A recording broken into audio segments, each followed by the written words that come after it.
Audio Jungle.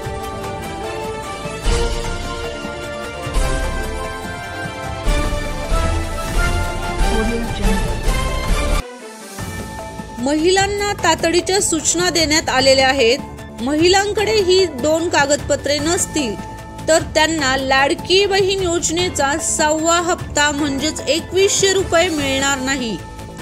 ही 2 कागदपत्रे कोणती आहेत, ती कुठे जमा करायची, अशी संपूर्ण माहिती आपण ह्या व्हिडिओमध्ये पाहणार आहोत। ज्या लाडक्या बहिणींकडे ही 2 कागदपत्रे असतील तर त्यांना डिसेंबर महिन्याचा हप्ता म्हणजेच 2100 रुपये त्यांच्या बँक खात्यात जमा केला जाईल।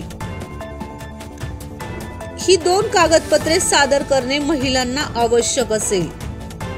ज्या महिलांकडे ही 2 कागदपत्रे म्हणजेच डॉक्युमेंट असतील त्याच महिला लाडकी बहीण योजनेचा 6व्या हप्त्यासाठी तसेच त्या पुढील हप्त्यासाठी पात्र ठरतील। लाडकी बहीण योजनेचे हे महत्त्वपूर्ण अपडेट देण्यात आलेले आहे। आम्ही या निवडणुकीमध्ये निवडून आलो, जर लाडक्या बहिणींनी आम्हाला निवडून दिलं तर आम्ही आमचे हात जर मजबूत केले तर आम्ही 1,500चे जास्त हप्ताही वाढू, असं वचनही निवडणुकीमध्ये दिलं होतं। सातारा या ठिकाणी सभेमध्ये देखील मुख्यमंत्री एकनाथ शिंदे यांनी वचन दिलं होतं,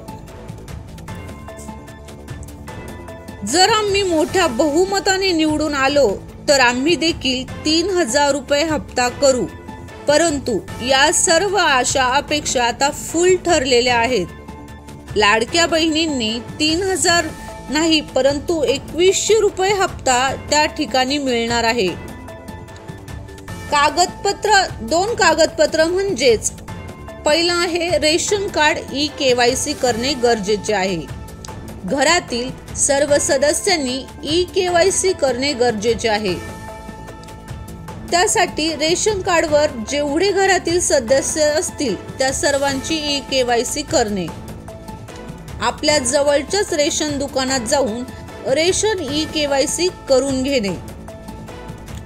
दुसरं म्हणजे 4 व्हीलरच्या बाबतीत आणि इन्कम टॅक्सच्या बाबतीत, तुमच्याकडे जर 4 व्हीलर आहे तर तुम्हाला पहिले हप्ते दिलेले पण वसूल करणार आहेत आणि पुढचे हप्ते पण मिळणार नाही। इन्कम टॅक्सच्या बाबतीमध्ये जर इन्कम टॅक्स भरणाऱ्या कुटुंबातील महिलेला लाडकी बहीण योजनेचा लाभ घेता येणार नाही।